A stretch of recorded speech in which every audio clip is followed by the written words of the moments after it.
6 अप्रैल को बीजेपी 43 साल की हो जाएगी और जश्न के साथ स्थापना दिवस मनाएगी। कभी 2 सीटों के साथ पार्टी शुरू हुई, वो आज न सिर्फ केंद्र में है बल्कि कई राज्यों में सरकार चला रही है और सबसे बड़ी पार्टी होने का दावा करती है। बीजेपी ने यहां तक का सफर कई सफलता और विफलता को पार करते हुए तय किया है।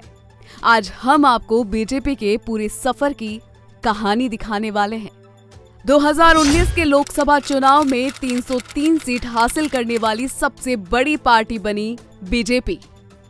वर्तमान में बीजेपी सरकार भारत के कुल 16 राज्य और केंद्र शासित प्रदेशों में राज है। राज्यसभा में इसके नाम 93 सीटें और लोकसभा में 302 सीट है। वर्तमान में केंद्र और राज्य सरकारों में पार्टी द्वारा बनाए गए गढ़ को काफी हद तक प्रधानमंत्री नरेंद्र मोदी की लोकप्रियता से जोड़ा जाता है, जिसे मोदी लहर भी कहा जाता है।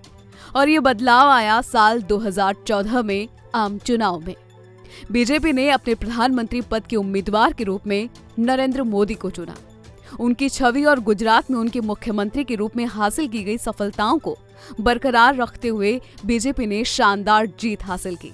अटल बिहारी वाजपेयी के बाद बीजेपी को एक ऐसे चेहरे की तलाश थी जिसमें भारत अपने प्रधानमंत्री को देख सके, और मोदी के चेहरे के साथ पूरा देश बहता चला गया और 2014 और 2019 में अपार सफलता मिली। लेकिन ये सफर आसान नहीं था। इतिहास में बड़ी चुनौतियां थी। बीजेपी का गठन 6 अप्रैल 1980 को हुआ था। बीजेपी की वैचारिक उत्पत्ति 1951 में हो गई थी। उत्पत्ति के अगले साल 1952 के आम चुनावों में बीजेपी केवल 3 लोकसभा सीट जीत सकी। बीजेपी ने वर्तमान में भारतीय राजनीतिक परिदृश्य में एक मजबूत आधार बनाया है। 1975 में जब प्रधानमंत्री इंदिरा गांधी ने देश पर आपातकाल लगाया, बीजेएस के सदस्यों ने कांग्रेस शासन के खिलाफ कड़ा विरोध किया। आपातकाल के बाद बीजेएस ने कई अन्य दलों के साथ मिलकर जनता पार्टी का गठन किया। 1977 के आम चुनाव में बहुमत हासिल किया। मोरारजी देसाई के प्रधानमंत्री के रूप में केंद्र में सरकार भी बनाई। हालांकि पार्टी के भीतर राजनीतिक असहमति के कारण मोरारजी देसाई को 1980 में इस्तीफा देने के लिए मजबूर होना पड़ा और नए सिरे से चुनाव हुए।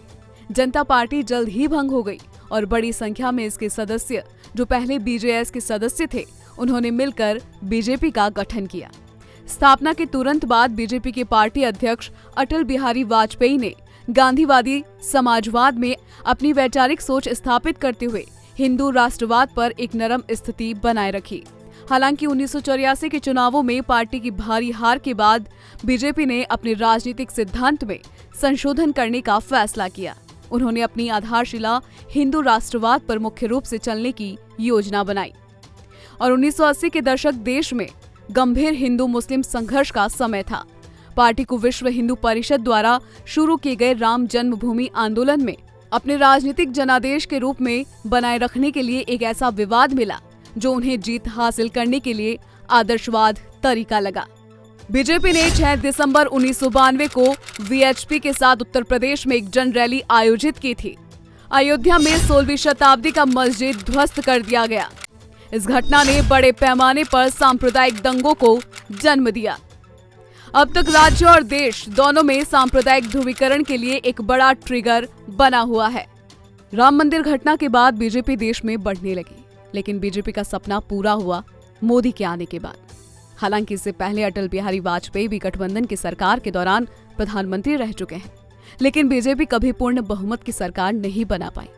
लेकिन मोदी शाह के जोड़े ने ये करिश्माई न सिर्फ करके दिखाया, बल्कि 2019 में इसको रिपीट भी किया और अब बीजेपी 2024 के लिए तैयार है और इस बार का आंकड़ा रखा गया है 400 के पार।